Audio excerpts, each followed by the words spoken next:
اس کے باوجود عدلیہ کی تسلی و تشفی نہیں ہو سکی، اور اس وقت بھی صورتحال ایسی ہے کہ عدلیہ محسوس کر رہی ہے کہ پہلا بیان جو دیا گیا تھا اس میں سے کوئی گنجائش نہیں نکالی گئی، اور وہ پہلا بیان توہین عدالت میں آتا ہے، تو وہ اس سلسلے میں سب سے پہلے تو اپنے اٹارنی جنرل سے کہے گی کہ وہ اس مقدمے کے پروسیکیوٹر بنیں گے اور وہ اس مقدمے کو آگے لے کر چلیں گے، اور اس کے ساتھ ہی وہ ایک نوٹس دیں گے مسئول علیہ کو، یہاں عمران خان ہیں، کہ آپ اب اگلی تاریخ پر اپنے مکمل جواب جو دینا چاہتے ہیں وہ دے ڈالیں، اور جو کچھ آپ نے شہادتیں بھی دینی ہیں ان کی تفصیل بھی مہیا کر دی جائے، اور پھر شہادتیں شروع ہوں گی اور اس کے بعد بالآخر بحث ہو جائے گی۔ لیکن اس دورانیہ میں بھی اب سپریم کورٹ کے رولز اینڈ ریگولیشنز کے ماتحت یہ گنجائشیں رکھی گئی ہیں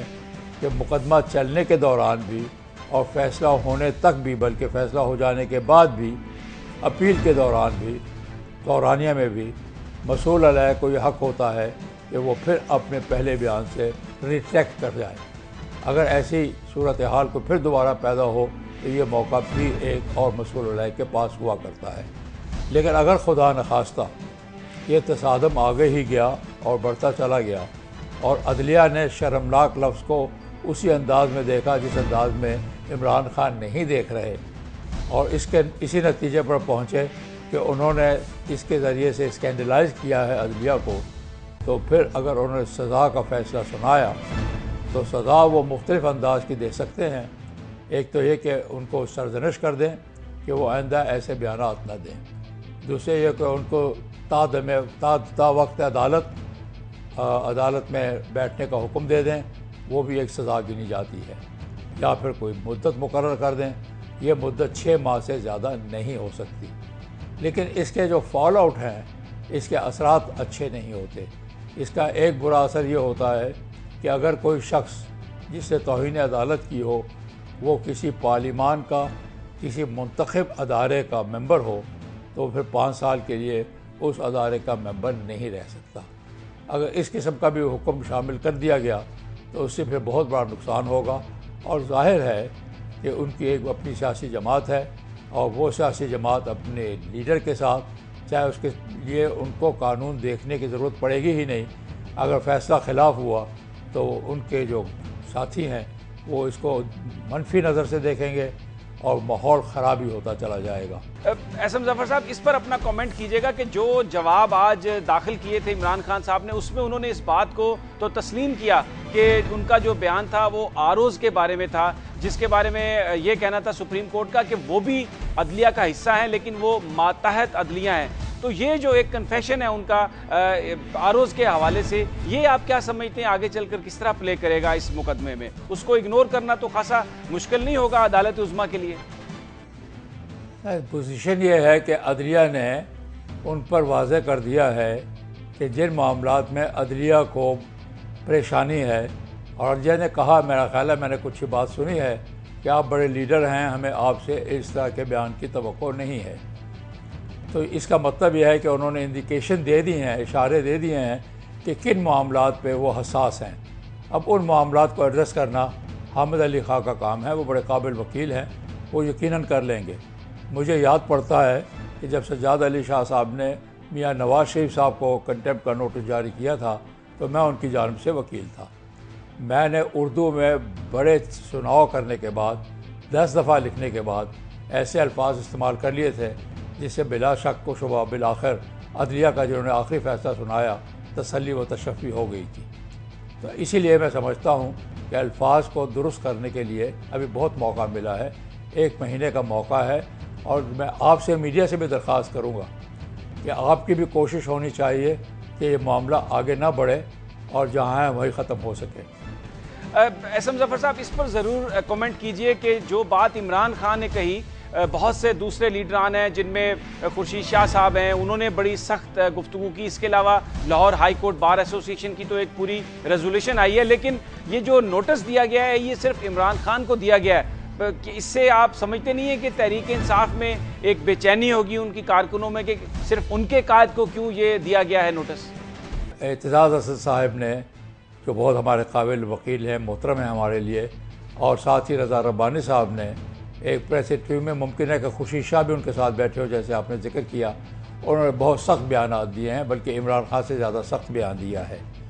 ظاہر ہے کہ رجسٹرار کو اب اس کا نوٹس لینا ہوگا کہ آپ لوگوں نے اس سلسلے میں بیانات اور ایک دوبارہ یاد دلا دی ہے ان کو کہ یہ بھی بیانات آئے ہیں۔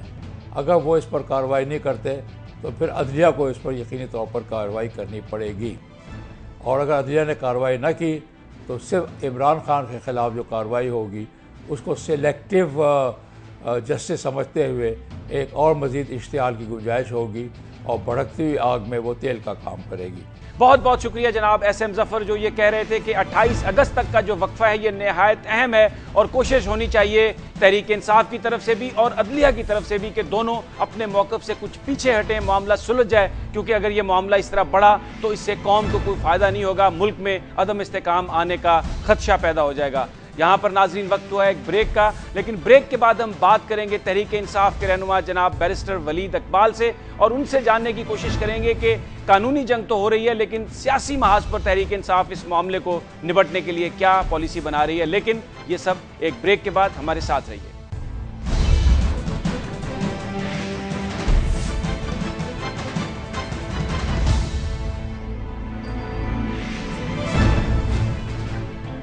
Welcome back. بریک پر جانے سے پہلے ناظرین ہم بات کر رہے تھے ایس ایم ظفر صاحب سے کہ جو عمران خان کا مقدمہ ہے سپریم کورٹ میں، قانونی اس کی کیا حیثیت ہوگی، کس طرف وہ جائے گا، اور اب ہمارے ساتھ موجود ہیں جناب بیرسٹر ولید اقبال، جو تحریک انصاف کے رہنما بھی ہیں، ان کی لیگل ٹیم کا بھی حصہ ہیں۔ ان سے گفتگو کرتے ہیں کہ تحریک انصاف اس کے جو سیاسی فال آؤٹ ہیں اس ساری صورتحال کے، اس کو کس طرح سے دیکھ رہی ہے۔ السلام علیکم جناب ولید صاحب۔ وعلیکم السلام۔ ولید صاحب، یہ قانونی تو بہت بحث چل رہی ہے، آپشنز بھی ذکر ہو چکا، یہ بیان کیجیے گا کہ اب 28 اگست جواب دینا ہے عمران خان صاحب نے، کیا سوچ ہے تحریک انصاف میں؟ عدالت سے کنفرنٹیشن ہوگی یا اپنا جو موقف ہے اس میں کوئی الفاظ کا رد و بدل کیا جائے گا؟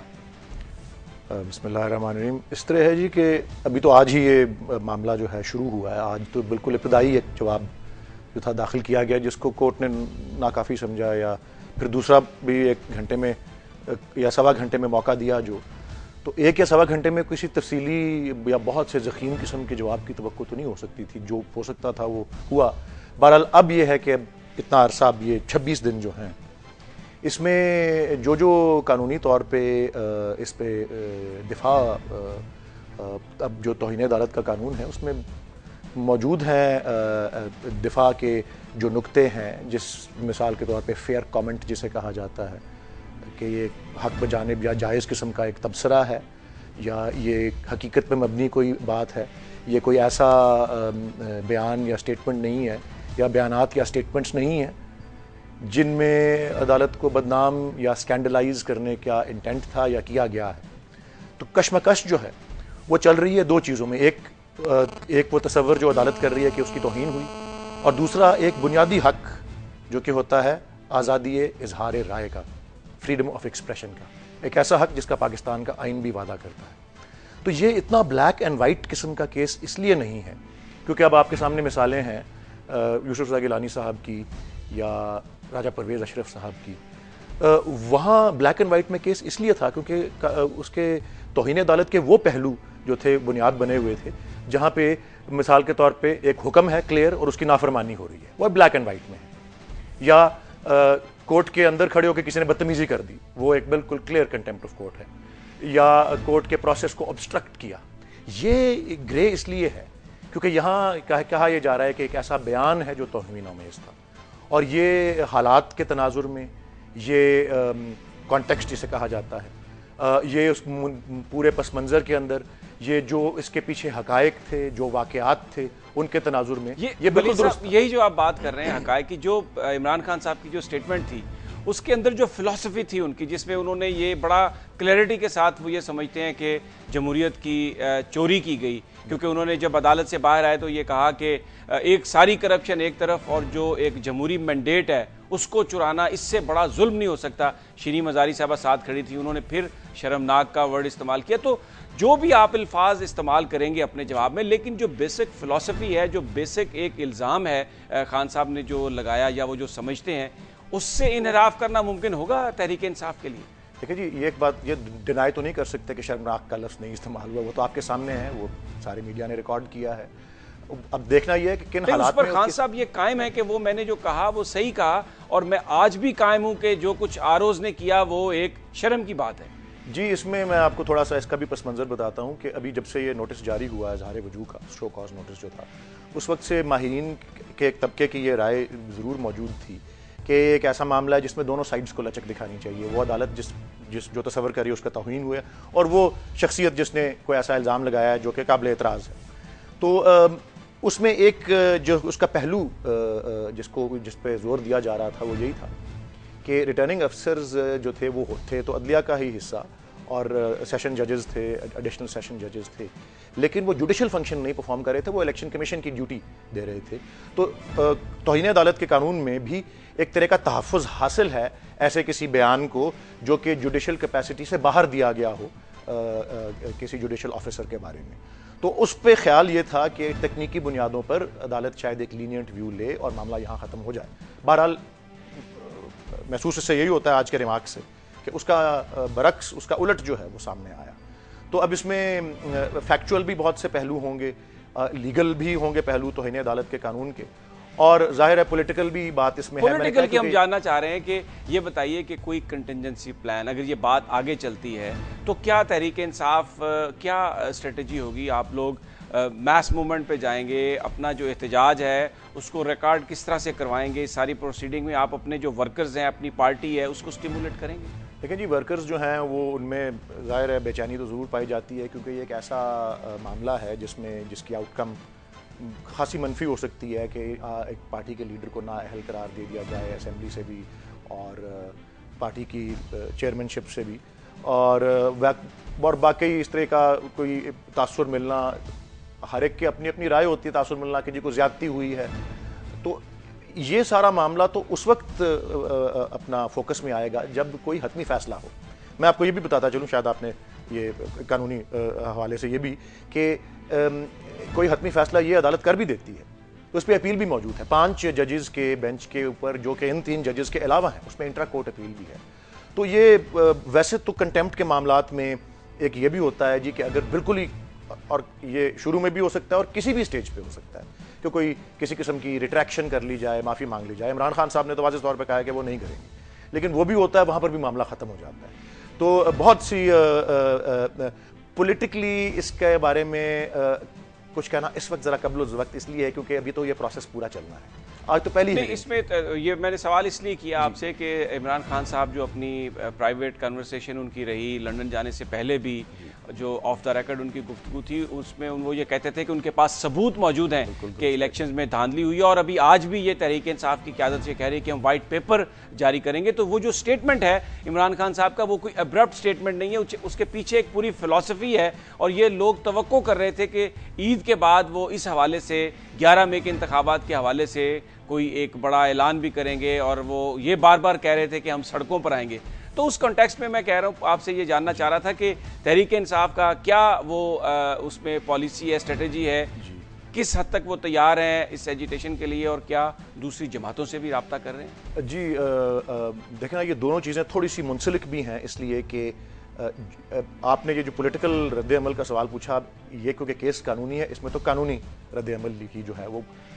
درست بھی ہے اور مناسب بھی ہوگا کرنا, سیاسی جو ہے علیحدہ سے. اب وہ سیاسی رد عمل جو ہے وہ تو دھاندلی کا جو ایک پروسیس ہے یا جو الزام ہماری طرف سے ہے وہ اس کے اگینسٹ ہے, اور یہ تو میں نے خود بھی چشمدید گواہ ہوں کہ میں خود قومی اسمبلی کا امیدوار تھا. تو میری بھی الیکشن آپ اس کو کنٹینیو رکھیں گے, یہی جاننا چاہ رہے ہیں؟ اس میں الیکشن پٹیشن بھی میری بہاف پہ دائر ہوئی ہے, اس کی اتفاق سے اگلی ڈیٹ 6 تاریخ ہے. دیگر میرے ساتھیوں نے جنہوں نے قومی اسمبلی صوبائی اسمبلی کے الیکشن لڑے, الیکشن پٹیشنز داخل کرنا یہ بھی قانونی ایک چارہ جوئی کا طریقہ ہے. اس کے علاوہ احتجاج کرنا جو ہے وہ بھی ایک جو ہے رائٹ جو ہے فنڈامنٹل رائٹ جس کا ہمارا آئین وعدہ کرتا ہے. تو یہ سارے فرنٹس پہ جو ہے یہ سلسلہ جو ہے یہ جاری رہے گا, اور بالکل عید کے بعد یہ وہ پروسیس جو ہے اتفاق سے یہ جو دھاندلی کے خلاف احتجاج ہے, دھاندلی کے خلاف جو مواد ہے, دھاندلی کے خلاف جو ثبوت ہیں, یہ اتفاقاً میں نے کہا نا منسلک معاملہ ہے. وہی مواد اور ثبوت اور وہ تمام جو وائٹ پیپر جن میں شامل ہے وہ اس توہین عدالت کیس کے دفاع کا بھی جو ہے بنیاد بنیں گے، کیونکہ ایک دفاع کا جو ممکنہ رستہ ہے یہاں پہ وہ یہی ہے کہ جو سٹیٹمنٹ دی گئی جس کو توہین میں سمجھا گیا، وہ اصل میں ایک حق بجانب سٹیٹمنٹ تھی، وہ حقیقت پر مبنی تھی، وہ درست تھی، اور اپنے حالات کے تناظر کے اندر وہ قابل اعتراض نہیں تصور کی جانی چاہیے۔ بہت بہت شکریہ ولید اقبال صاحب، جو یہ کہہ رہے تھے کہ جو توہین عدالت کا کیس ہے، تحریک انصاف عدالتوں میں بھی اس کو لڑے گی، قانونی طور پر بھی اس کا دفاع کیا جائے گا، لیکن جو الیکشن میں دھاندلی کے ایلیگیشنز ہیں اس کے حوالے سے جو وائٹ پیپر ہے اور جو پولیٹیکل سٹرگل ہے وہ سڑکوں پر بھی جاری رہے گی، اور عید کے بعد اس میں ان کا یہ کہنا ہے کہ اس میں تیزی آئے گی، اور وہ جو وائٹ پیپر ہے در حقیقت وہ بھی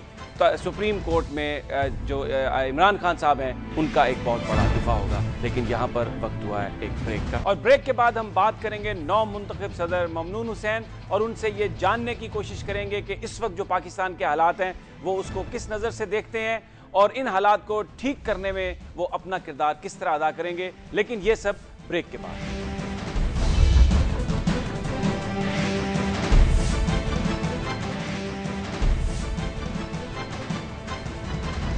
پاکستان میں اس وقت جو حکومتی بینچز اور اپوزیشن کے درمیان جو کشیدگی ہے اس کی ایک وجہ 30 جولائی کے صدارتی انتخابات بھی ہیں، جن کے نتیجے میں پاکستان میں 12ویں صدر کا انتخاب ہوا اور ممنون حسین ایک بھاری اکثریت سے صدر بنے، لیکن ان کے انتخاب پر کئی سوالیہ نشان ہیں۔ انہی کے انتخابات کے حوالے سے ہی عمران خان کی پریس کانفرنس تھی صدارتی الیکشن والے دن، جس میں انہوں نے سپریم کورٹ کے بارے میں جو ریمارکس کہے تھے، آج وہ اس حوالے سے کنٹیمپٹ بھگتنے کے لیے بھی گئے، لیکن آؤٹ کم جو تھا وہ ممنون حسین ان الیکشنز کے نتیجے میں صدر منتخب ہوئے۔ اور آج ہم بات کریں گے ٹاپ سٹوری میں ممنون حسین صاحب سے، اور ان سے یہ جاننے کی کوشش کریں گے کہ جو اس وقت کے حالات ہیں وہ کس نظر سے ان حالات کو دیکھتے ہیں، اور حالات کو بہتر بننے کے لیے وہ کیا سمجھتے ہیں کہ وہ کیا کردار ادا کر سکیں گے۔ ہم چلتے ہیں ممنون حسین صاحب کے پاس۔ السلام علیکم جناب ممنون حسین صاحب۔ جی وعلیکم السلام جناب علی۔ ممنون صاحب، آپ پاکستان کے 12ویں صدر منتخب ہوئے ہیں، اور اس وقت پاکستان میں بڑی ایک یونیک سچویشن ہے، ایسے حالات ہیں جس میں قوم مختلف مسائل کا شکار ہے، آپ اس صورتحال پر کیا تبصرہ کریں گے؟ دیکھیے یہ جو موجودہ جو حکومت ہے اس میں ایک خوشائند بات جو سب سے پہلی ہے وہ یہ ہے کہ یہ ایک جمہوری پروسیس کے ذریعے حکومت میں تبدیلی آئی ہے۔ پہلے ایک جمہوری وزیر اعظم گیا اور دوسرا جمہوری وزیر اعظم آیا، اور اب ایک جمہوری طریقے سے الیکٹڈ پریزیڈنٹ جائے گا، دوسرا پریزیڈنٹ آئے گا۔ تو سب سے بڑی خوشائند بات یہ ہے،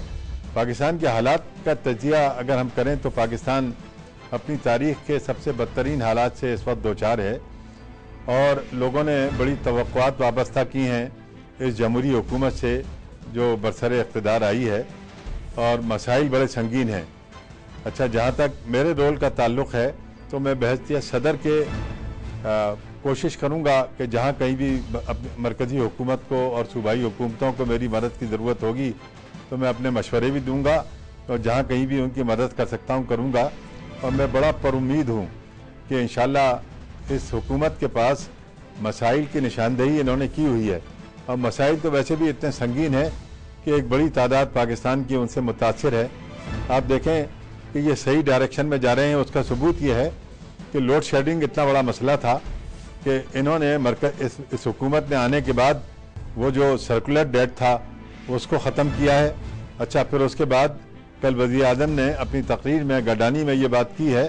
کہ جناب ہم نے اب جو بجلی کی پیداوار ہے وہ 17,000 میگا واٹ تک پہنچا دی ہے، جو کہ آج سے تقریباً 1.5-2 مہینے پہلے 11-12 ہزار میگا واٹ تھی۔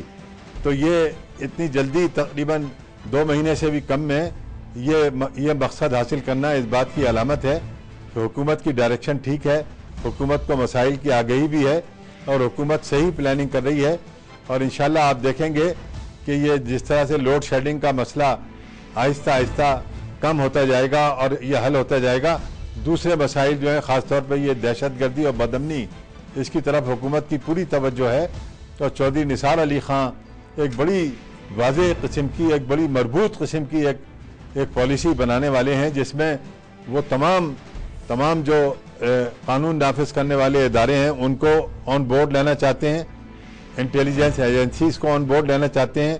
ایون اپنی فوج کو آن بورڈ لے کے، اور پھر وہ ایسی کارروائیاں کرنا چاہتے ہیں جس سے کہ ملک میں یہ بدامنی کی بے خنی ہو اور پاکستان کے لوگوں کو ممنون صاحب، کیونکہ آپ کا تعلق بھی کراچی سے ہے، دہشت گردی کے حوالے سے بھی آپ بات کر رہے ہیں، اس سے قبل بھی آپ بات کر چکے ہیں، یہ بیان کیجیے گا کہ کراچی کا جو مسئلہ ہے اس کو کس طریقے سے حل ہونا چاہیے؟ آپ کیا سمجھتے ہیں کہ جو ایک پالیسی اگر ہم بنائیں تو وہ جو پالیسی ہے وہ کس بنیاد پر ہونی چاہیے جس میں دہشت گردی کا جس سے خاتمہ ہو سکے؟ دیکھیے، اس پالیسی کا جو بنیادی نقطہ ہوگا وہ یہ ہوگا کہ یہ جو ہمارے سپریم کورٹ نے پچھلے دنوں ایک نشاندہی کی تھی کہ وہاں پر جو جماعتیں اقتدار میں بھی تھیں اور ایک دو اور جماعتیں جو اقتدار کے علاوہ بھی، تو ان کا کہنا یہ تھا، سپریم کورٹ کی آبزرویشن یہ تھی کہ ان کے ملیٹنٹ گروپس بنے ہوئے ہیں اور وہ یہ کارروائیوں میں مشغول ہیں، بدامنی کے واقعات کے ذمہ دار ہیں۔ تو یہ جب یہ بات مسئلے کی نشاندہی موجود ہے تو یہ مرکزی حکومت وہاں پر صوبائی حکومت کو اس بات پہ آمادہ کرے گی کہ جن جماعتوں میں اگر اس قسم کے جرائم پیشہ لوگ موجود ہیں، ان جماعتوں کو اس بات پر آمادہ کریں کہ وہ اپنی صفوں کو اس جرائم پیشہ لوگوں سے صاف کریں، اور اگر اس میں وہ تساہل کا، اگر وہ کسی قسم کا مظاہرہ بھی کریں گی تو وہ جماعتیں، تو مرکزی حکومت اپنی اس مربوط پالیسی کے ذریعے جو کوئی بھی ہوں گے، چاہے وہ کسی جماعت سے بھی تعلق ہو، ان مجرموں کو پکڑے گی، ان کو قانون کے کٹہرے میں لائے گی اور ان کو قرار واقعی سزا دلائے گی۔ جب تو آپ دیکھیں گے کہ یہ جو حوصلہ شکنی ہوگی یہ جرائم پیشہ لوگوں کی، اور آہستہ آہستہ آہستہ آہستہ حالات ٹھیک ہوں گے، اور ان کی جرائم پیشہ لوگوں کی جو ہے بے خنی بھی اس طرح سے ہو سکے گی۔ اور مجھے یقین ہے کہ جس طرح سے کل میاں صاحب جو گڈانی گئے تھے سندھ میں، پہلے کراچی آئے، وہاں سے گڈانی گئے تھے، تو انہوں نے جس طرح سے وہاں کی مقامی حکومتوں کو، صوبائی حکومتوں کے لیے اپنے جذبات کا اظہار کیا، انہوں نے وہاں یہ کہا کہ ہم ہر اس جماعت کا اس کے مینڈیٹ کا احترام کرتے ہیں کہ جس کو لوگوں نے مینڈیٹ دیا ہے، اور صوبے میں جو حکومتیں قائم ہیں ہم ان کو اپنے بھرپور تعاون کی یعنی پیشکش کرتے ہیں۔ تو ان جذبات سے میرا خیال ہے، مجھے امید ہے کہ انشاءاللہ جگہ جگہ اچھائیاں، اچھے جذبات پیدا ہوں گے، آپس میں ہم آہنگی ہوگی۔ ممنون صاحب، ایک اور جو بڑا مسئلہ ہے جس کا شکار پاکستان کے عوام ہیں وہ ہے غربت کا مسئلہ۔ ہم عموماً دیکھتے ہیں کہ جب پارٹیز اقتدار میں آ جاتی ہیں تو وہ وہی قدم اٹھاتی ہیں جس سے غریبوں کو کوئی فائدہ نہیں ہوتا اور غریب بیچارے پس جاتے ہیں، جس طرح ابھی حکومت نے ٹیکس لگائے۔ یہ بیان کیجیے گا کہ یہ آپ کیا ایڈوائز کریں گے حکومت کو کہ وہ عوام کے جو حقیقی مسائل ہیں یا ان کا جو دکھ ہے اس کو جاننے کے لیے اور اس کا حل سوچنے کے لیے کس طرح رابطہ رکھے عوام سے، کیونکہ جب ایوان اقتدار میں لوگ آ جاتے ہیں تو رابطہ ختم ہو جاتا ہے اپنے پارٹی ورکر سے، غریب لوگوں سے۔ دیکھیے، اس میں یہ راستہ ذرا مشکل ہے۔ وجہ یہ ہے کہ میں آپ کو ایک نشاندہی کرتا ہوں جس سے آپ کو اس کی سنگینی کا اندازہ ہوگا کہ 2008 میں جب یہ پچھلی حکومت برسر اقتدار آئی تھی تو اس وقت پاکستان کی حکومت میں جو قرضے تھے وہ ان کا حجم تقریباً 6,700 ارب روپیہ تھا۔ اچھا، آج جو حجم ہے اس قرضے کا جو حکومت پاکستان پر ہے وہ تقریباً 14,700 یا 14,800 ارب روپیہ ہے۔ اچھا، خزانہ ایک طرح سے خالی ہے۔ اچھا، پھر یہ کہ ہمیں جو باہر سے ہم نے قرضے لیے ہوئے ہیں ہم نے وہ قرضے ادا کرنے ہیں، اور بلکہ وہ قرضے ادا کرنے کے لیے ہمارے پاس پیسے نہیں ہیں، وہ قرضے ادا کرنے کے لیے ہم مزید IMF سے فنڈ لے رہے ہیں تاکہ ہم ڈیفالٹ نہ کر جائیں اور ہمارا امیج جو ہے وہ دنیا کے اندر خراب نہ ہو۔ تو یہ ابھی ہمیں تھوڑا عوام کو مشکلات کا سامنا رہے گا، اور یہ ان کو جیسے یہ بہت ساری جگہوں پر جو حکومت سبسڈی دیتی تھی، جیسے بجلی کے نرخوں میں